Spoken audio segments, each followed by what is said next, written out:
Hello guys. Kailangan ko magdandahan ng salita. Inay Rose, bibidyohan ko ang amin Itay.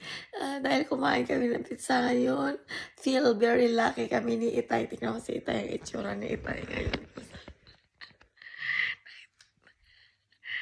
Ayan, kung saan, in love na in love.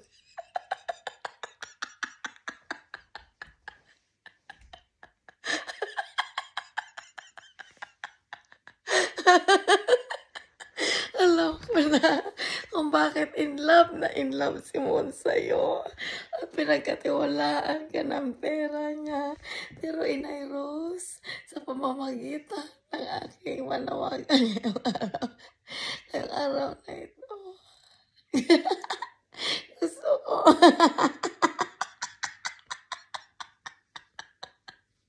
gusto ko alalahanin mo ang mukha ni Itay bago ka matulog at magising.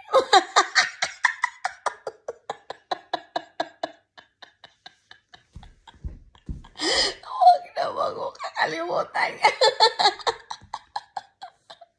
Huwag na wag mo kakalimutan yung mukha yan. Dahil yung mukha yan, Itay, si Itay. Ang mission niya daw sa buhay ay, ayun, bigyan ka ng allowance.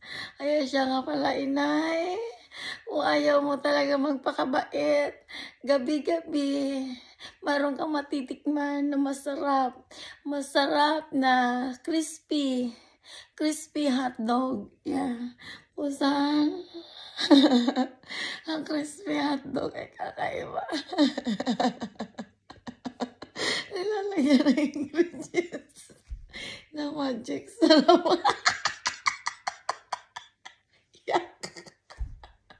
At siya nga pala sa mga tao dito na last year nakatikim ng kain ng masarap na titi. Congratulations sa inyo. Akala ko fresh hotdog lang ang nakapuwak sa inyo. Pero sa totoo lang, naalala ko, nakalunok ka pala kayo ng titi. Na hindi ko alam kung saan po rin hariya na galing. Napati yung magic sarap at ingredients ko dito sa bahay. Nawawala. Congrats nga pala sa inyo kasi kahit ganito lang ang itsura ko. Ganito. Hindi ako nakatikim yan. At di bali lang kumain ako ng takway at tuyo. Yun na lang kahilingan ko. Siya nga pala. Ito Inay ha. Tatandaan mo ang mukha ni Itay. Ayan. Ayan, diba? Ayan. Nakatulog na siya ngayon. Dahil alam mo naman, ang iyong panganay na anak na si Rogelia. Ayun.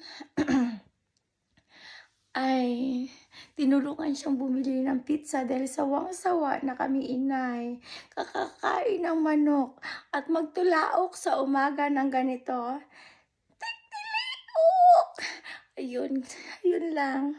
Siya nga pala, huwag mo siyang kakalimutan tanggalan ng kulengots. At saka pupunasan ng kanyang elong sa umaga. Okay? Yun lang. Love you, Inay. Love you.